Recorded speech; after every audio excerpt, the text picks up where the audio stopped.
Selamat berjumpa kembali dengan kami, channel Info Nusantara. Dalam channel ini kami akan membagikan berita-berita seputar politik dan artis Indonesia. Semoga apa yang kami bagikan bisa bermanfaat untuk Anda semua. Salam NKRI harga mati. Momen masa lalu Luhut Sinimbol, masalah komisi basah di DPR. Home Nasional Politik. Identik lahan basah, komisi, mata air, jadi ajang rebutan anggota DPR. Politik. 14 Oktober 2019, pukul 8:24 WIB. Identik lahan basah, komisi, mata air, jadi ajang rebutan anggota DPR. X. Ruang rapat paripurna DPR, saat ini DPR tengah menyusun komposisi anggota yang bertugas di alat kelengkapan Dewan, AKD. Komisi, mata air, akan menjadi rebutan. Dery Ridwansyah, Jawapos.com. Berita menarik lainnya. Jawapos.com DPR sedang berada dalam proses penyusunan alat kelengkapan Dewan, AKD, beserta distribusi kursi pimpinannya ke tiap-tiap parpol. Ada kursi pimpinan 11 komisi dan 6 badan yang akan didistribusikan. Komisi yang dikonotasikan sebagai mata air, diprediksi menjadi rebutan. Di DPR, istilah komisi, mata air, dan komisi, air mata, sudah sangat familiar dalam perebutan kursi pimpinan. Komisi, mata air, merujuk pada mitra kerja DPR yang memiliki anggaran jumbo di kementerian. Biasanya ditandai dengan kementerian yang memiliki proyek-proyek besar dan strategis.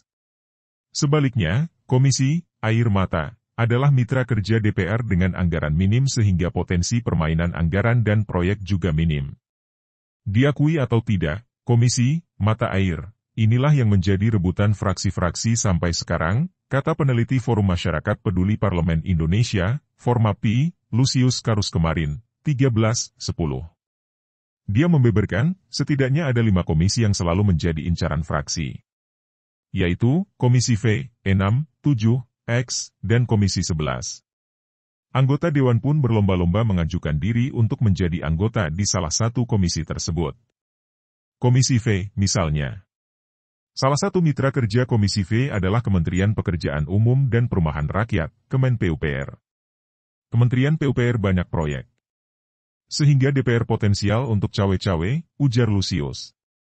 Rawannya dugaan penyelewenangan di komisi itu terkonfirmasi lewat jumlah anggota DPR yang tersandung korupsi.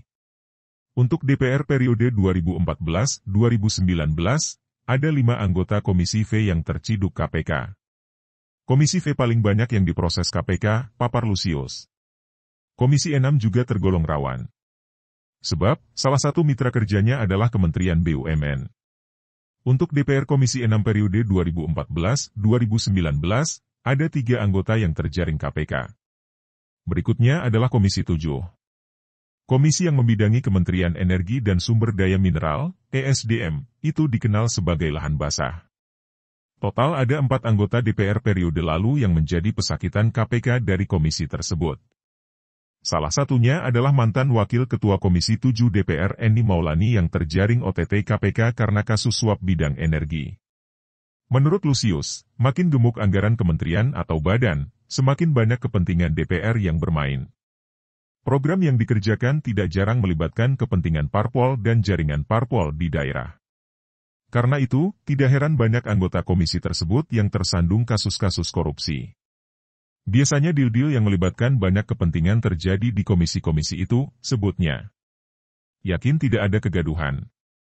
Sementara itu, anggota fraksi PDI Perjuangan Arief Wibowo mengaku optimistis pendistribusian pimpinan AKD tidak akan menimbulkan kegaduhan. Sebab, pembagiannya akan dilakukan secara proporsional sesuai dengan UU tentang MPR, DPR, DPRD, dan DPD, MD3. Tentu berdasarkan jumlah keanggotaan fraksi, katanya kemarin, 13/10. Arief menjelaskan, PDIP sebagai pemilik kursi mayoritas, yakni 128 kursi, berhak mendapat jatah 4 ketua dan 13 wakil ketua. Yang rumit, kata dia, justru terletak pada pemilihan komisi atau badan mana saja yang menjadi incaran parpol. Sebab, sangat mungkin AKD yang dilirik satu partai juga menjadi incaran fraksi yang lain. terutama AKD tertentu yang memiliki makna strategis atau menguntungkan secara materi partai politik. Disitulah potensi perebutan komisi terjadi antar partai. Makanya nantikan ada kompromi. Musyawarah mufakat dilakukan, ucap Wasekjen PDI Perjuangan itu. Ketua DPP Gerindra Ahmad Riza Patria mengaku juga sudah melakukan kalkulasi jatah kursi pimpinan AKD untuk partainya. Jika mengacu perolehan kursi, Gerindra mendapat jatah 2 posisi ketua dan 9 wakil ketua AKD. Terkait dengan komisi atau badan mana saja yang menjadi incaran, pihaknya belum bisa memastikan. Terkait kursi pimpinan komisi yang diincar, Riza menyebut masih dibicarakan di internal parpol. Namun, dia mengakui tidak semua keinginan parpol bisa terpenuhi. Sangat besar kemungkinan komisi yang dilirik fraksi Gerindra juga diincar fraksi lain. Sedapat mungkin akan dilakukan secara musyawarah mufakat, jelasnya.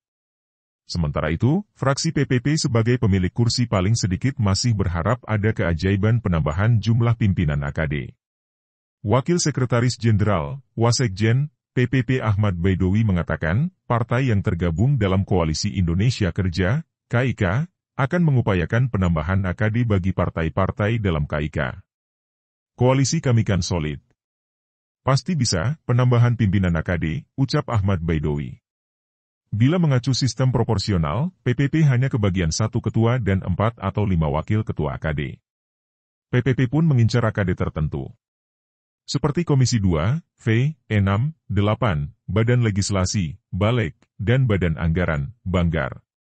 Atau satu lagi BURD, Badan Urusan Rumah Tangga, RED, kalau bisa, ujarnya.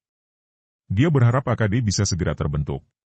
Targetnya, sebelum pelantikan Presiden dan Wakil Presiden, Wapres, pada 20 Oktober nanti, susunan AKD selesai dibahas. Sebab, DPR harus segera mengagendakan rapat kerja terkait legislasi, termasuk menyikapi pembahasan sejumlah RUU yang di-carry over dari DPR lama ke Dewan periode saat ini. Salah satunya soal kelanjutan RUU KUHP ini bagaimana? Harus segera disikapi, ujarnya.